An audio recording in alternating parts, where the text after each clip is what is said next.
I'm going to take you through the last round game between Magnus Carlsen and Maxime Vachier-Lagrave from the Grand Chess Tour tournament in Zagreb. I've been away over the past week. I hope I didn't miss anything.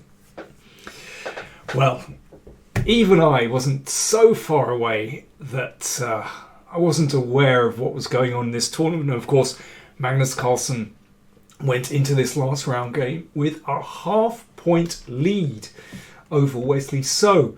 Now, of course, that meant that Magnus could not relax. A draw might mean that Wesley could catch him up. So, he wanted to play for a win. Well, in some ways, no surprise. Magnus always goes for the win. He doesn't play it safe. And he's used to these pressure situations in the last round. Very interesting to see him here with the white pieces playing a main line, and I think this is the big difference between a lot of his games from this year and last year. Last year he was playing his fiddly little sidelines. This year he's showing a lot of new ideas in the main lines, and that is making a big difference to his results. Well, not just the only thing, but one of the reasons.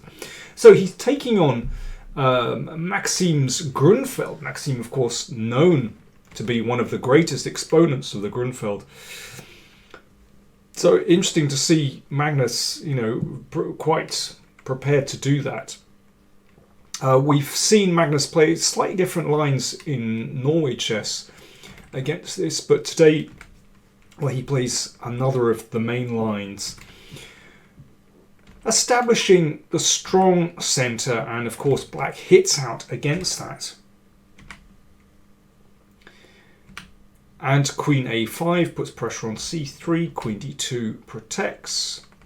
And now here, rook c1 is normal, let's say, but Magnus played rook b1. Now this is a known idea.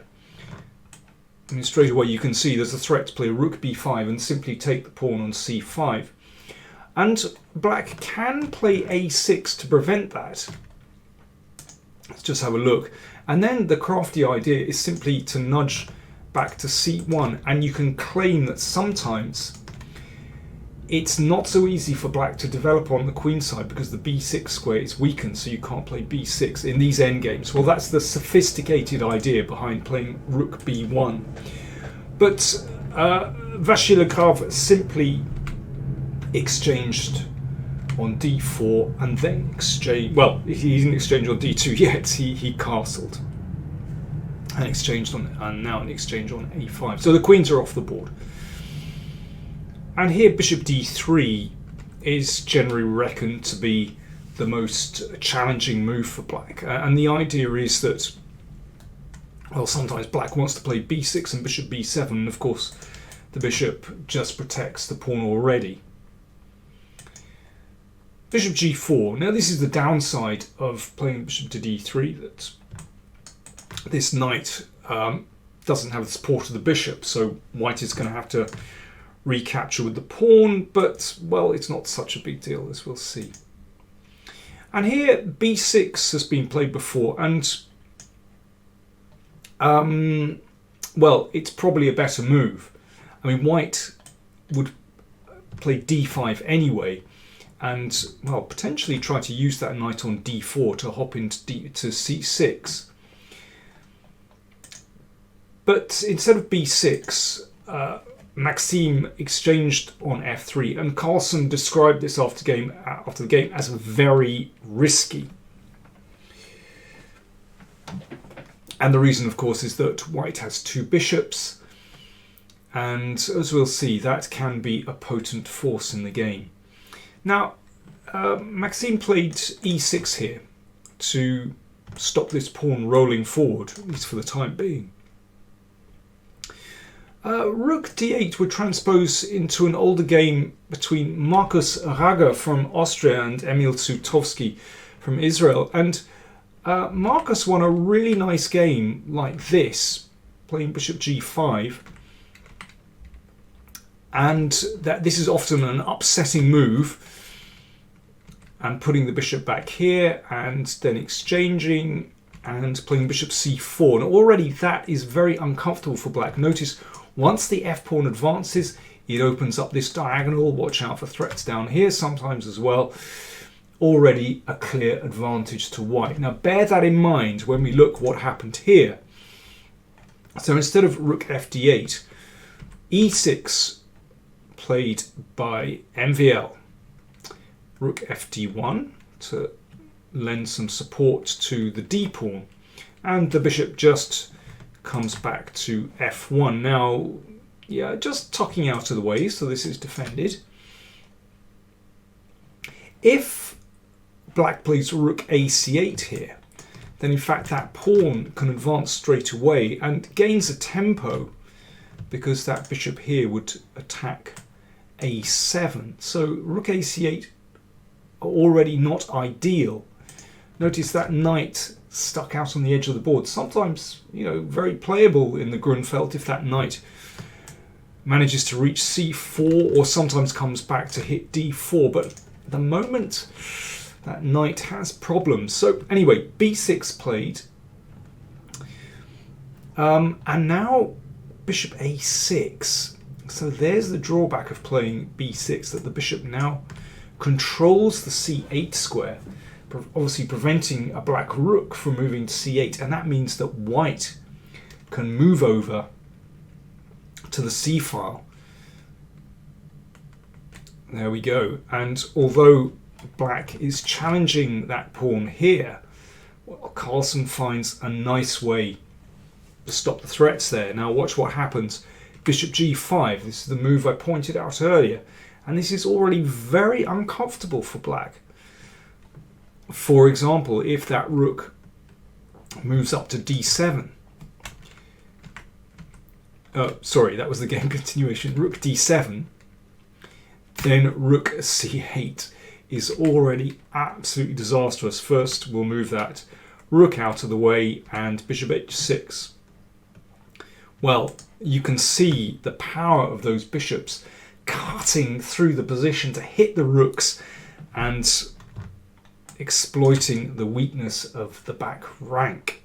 So let's come back here. Bishop g5 played. So the rook doesn't want to step up. So f6. But that means now the 7th rank is much weaker. This diagonal is also weaker. Think back to the Raga against Sutovsky game. And now the bishop just dropped back to e3 to support that pawn. And already this is extremely uncomfortable for black. If the pawn comes up to f5 to open that up again, then the bishop will come back, and already enormous problems for black. If knight c6, then d5 is incredibly strong. Remember this diagonal opening up, this potential for the bishop to cut back here. Already tremendous for white.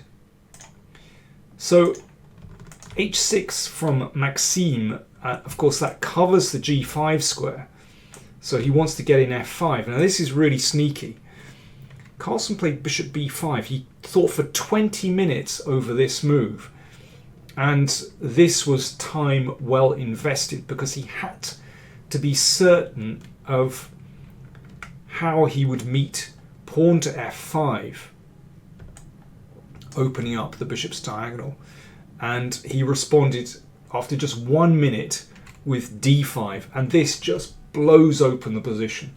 Very uncomfortable. So let's just have a quick look what happens if pawn takes d5. Then we've got bishop f4 attacking the rook. Rook moves to the side. Bishop c7. Just look at those bishops cutting through the position. Those rooks just don't know where to go. And then e takes d5. And you can see, because the bishops cover these squares, that pawn is just rolling down the board, and there's not a lot that black can do about that. I mean, this is the perfect anti-Grunfeld position, you could say. So d5 has just been played. So understandably, g5 from the Frenchman to prevent the bishop coming to f4. But Magnus just steps back with the bishop and is prepared to attack from the other side to attack the rook. So again, if pawn takes pawn, bishop b4, and similar variations to the previous variation. First, an exchange on e4.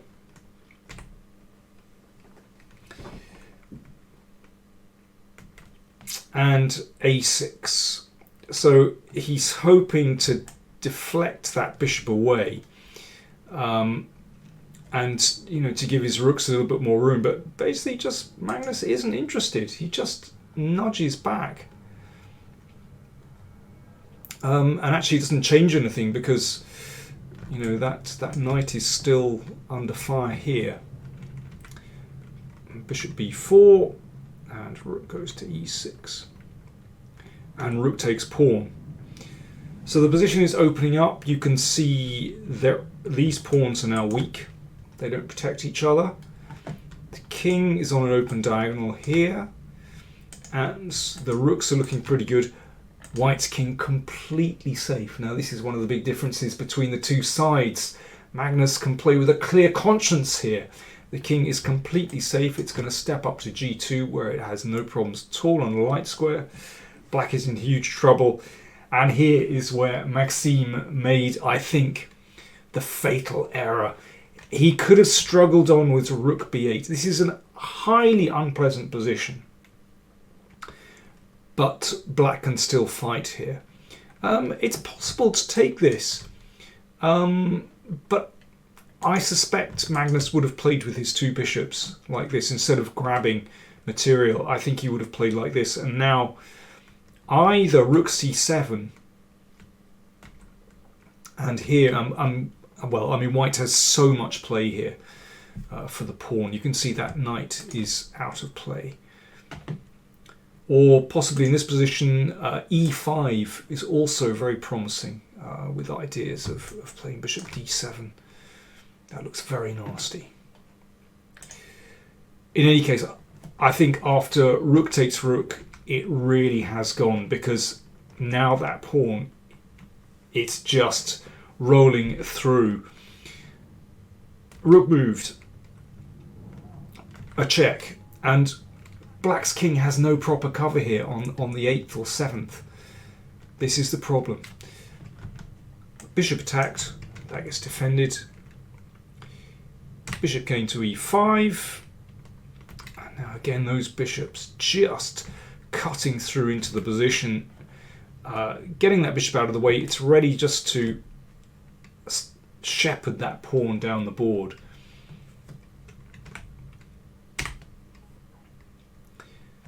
So threat to get a queen, that's prevented by knight b7, but the knight is not on a stable square. And we can see that after bishop here. And, well, if, for example, bishop f6, we can simply exchange and then attack the knight with the rook. The knight moves and then the pawn goes through. So this is the problem. Black can't really defend this properly. Rook e4, well, it's a tricky little move, but now there are several ways to win. You can actually make a queen here, but Carlsen selects the best way to win, where it's really clean. There are no tricks, no prolonging the game. Rook c6 is really powerful, so we're looking at these weak pawns, which also looks at the knight. We're also potentially switching to the king side as well. And here, for example, if bishop takes pawn check, let me just take you through this. Now, it's possible just to take on b6, but actually the most efficient way to win is to use the method as I showed in variation a couple of moves ago, and simply to attack that knight. This is the cruelest way to win. Knight's got to move, and then you win a whole rook. So back to this position. Rook c6 just played this really powerful move. Bishop d4 played. And now rook c7 was the final move of the game. If rook takes bishop, let's just take a look at that. So rook takes bishop. Hang on. Then we play rook takes knight. And it's no decent defense to d8. Black has to give up a rook for the pawn, and that, of course, is completely winning for white.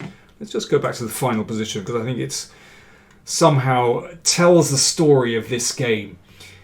The passed d-pawn. If black doesn't get a handle on this d-pawn in the Grunfeld, that is the danger. It goes the whole way. It reminds me of some of Kramnik's games, actually, where he's won in this style. Those bishops, they are the stars of this game, really.